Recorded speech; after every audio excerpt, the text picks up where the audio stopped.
Benvenuti a questo nuovo video. Oggi leggerò I tranelli dell'Io, tratto dal libricino scritto da Valerio Albisetti, Stop ai pensieri negativi. Eccolo qua. I tranelli dell'Io. La paura appartiene all'Io, alla nostra parte psicologica, non a quella spirituale, perché quest'ultima è collegata a Dio. Il nostro io è il risultato delle varie fasi psicologiche evolutive, dell'ambiente da cui proveniamo, del modo in cui abbiamo vissuto le figure parentali, dell'ambiente sociale, culturale, professionale in cui viviamo, dei traumi subiti e così via. Sotto la pressione di tali elementi, l'io si nevrotizza ed è indagabile e trattabile con i mezzi psicologici. La parte spirituale invece, che in ognuno di noi non può nevrotizzarsi.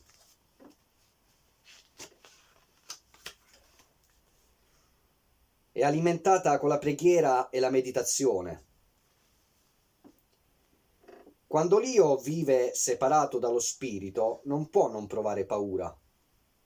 Quando incontra difficoltà, quando sperimenta limiti, frustrazioni, prova paura e scatena una serie di reazioni, di meccanismi di difesa, di aggressione, di distruzione e di autodistruzione. La paura è ciò che più ci separa da noi stessi e dagli altri. La paura è l'ostacolo più grande da superare per raggiungere la parte più profonda di noi. L'io ci crea continui inganni, ci tiene legati con trappole, conosce i nostri punti deboli e li sfrutta. Per non cadere nei suoi tranelli, per stare in contatto con la nostra parte spirituale, occorre tenere conto, sembrerà strano, anche dei segni che ci manda il nostro corpo. Il corpo è più fedele al nostro centro più profondo perché usa moduli preverbali, meno inquinati, che non passano attraverso i sottili ragionamenti, gli alibi, le giustificazioni dell'io. Paura a stare soli. Per l'io è molto doloroso stare solo, ma bisogna essere capaci di stare soli per poter continuare il viaggio interiore, per poter approfondire la propria parte spirituale. Se non siamo capaci di stare soli con noi stessi, diamo potere a un'altra persona. Entriamo nella sfera della dipendenza. Non siamo liberi. Eppure dobbiamo imparare a essere liberi, indipendenti, anche dalle persone che amiamo, con cui condividiamo la nostra vita. Riuscire a stare soli con se stessi significa saper dire no per amore. Riuscire a stare soli con se stessi significa non adeguarsi alle aspettative degli altri senza avere sensi di colpa. Riuscire a stare soli con se stessi significa seguire la propria vocazione. Paura della verità personale. L'io è condizionato dai messaggi irrealistici, illusori, che riceve continuamente dalla società. Preferisce fare quello che fanno gli altri. Ognuno di noi, invece, ha una propria strada personale da seguire, un proprio procedimento per arrivare alla verità. I modi per raggiungerla sono diversi, perché ognuno è diverso dall'altro, ma alla fine, al di là delle differenze, la verità è la stessa. Possiamo raggiungere questa verità da soli. Nessuno può farlo per noi. Ma una volta raggiunta, se le staremo sempre vicino, essa ci sarà di riferimento per l'intera esistenza. Paura del cambiamento. Se daremo incondizionatamente retta all'io, saremo sempre tentati di farci vivere dalla vita, non di vivere noi la vita. L'io, ubbidendo alla società, tiene alla sicurezza, alla tranquillità, alla stabilità, mentre al contrario la realtà è infinitamente intensa ed estesa. Una volta deciso di vivere, di non farsi vivere, allora è entusiasmante poter modificare l'io, riconoscere gli atteggiamenti nevrotici, destrutturarli e riorganizzarli in modo nuovo, naturale, aderente al proprio sé più profondo. Non ci si deve lasciar condizionare da vecchie abitudini, da vecchi schemi di comportamento imparati nell'infanzia per sopravvivere, da vecchie frasi denigratorie, pur dette dai genitori o da persone a noi care, come ad esempio tu non vali, non riuscirai a fare niente di buono nella vita, oppure sei sempre stato timido, non sarai mai brillante. La vita non è statica, è una realtà dinamica, in continuo movimento e ciò che è vero oggi non sarà necessariamente vero domani.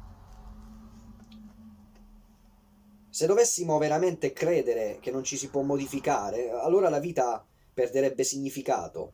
Saremmo destinati a rimanere quello che siamo per tutto il resto della vita. Molte persone dicono di voler cambiare, ma poche lo fanno veramente. Il cambiamento invece deve essere profondo. Bisogna cambiare la visione della vita. Il cambiamento di cui parlo avviene interiormente più che esteriormente. È attraverso un processo del genere che la qualità della vita può cambiare. Paura del momento presente. L'io non sa vivere il momento presente. O va nel passato per fuggire dalle responsabilità del presente o si proietta nel futuro per illudersi. Ritornare al passato per il passato, cullarsi nella sua idealizzazione, diviene paralizzante, è una fuga dalla realtà.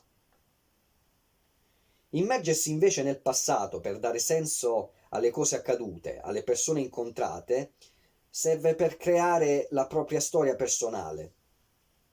Il passato dunque può solo accompagnarci e noi possiamo usarlo per ricordarci di non ripetere certi errori.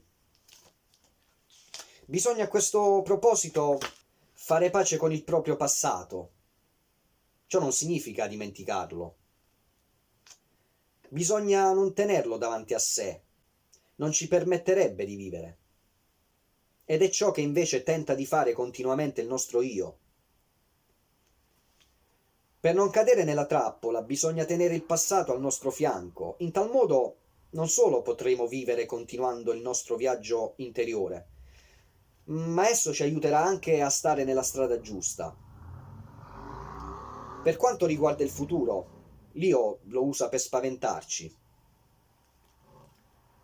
La paura di non saper affrontare adeguatamente il futuro preoccupa a tal punto molti nostri contemporanei da far perdere loro gran parte della vita. Avere paura del futuro non serve per meglio affrontarlo. Quando si è ossessionati dal futuro, bisogna passare all'azione.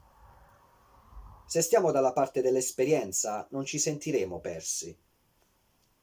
Paura della positività. Noi tendiamo a identificarci con quello che pensiamo. Se il nostro io pensa che ci accadrà qualcosa di negativo, saremo portati a comportarci inconsapevolmente in modo che ciò accada. Per uscire da questa trappola dell'io, dobbiamo imparare a concentrare la nostra attenzione sugli aspetti positivi di una situazione o di una persona, piuttosto che su quelli negativi. Ciò ci aiuterà a metterci in contatto con la nostra parte positiva. Essere positivi non significa non vedere la negatività, negarla. Al contrario, solo conoscendola e attraversandola, sciogliendola nel progetto di consapevolezza del nostro cammino di crescita personale, diventeremo autenticamente e profondamente positivi. Dunque, siamo arrivati al terzo video di questa interessante serie dedicata al libricino di Valerio Albisetti, Stop ai pensieri negativi.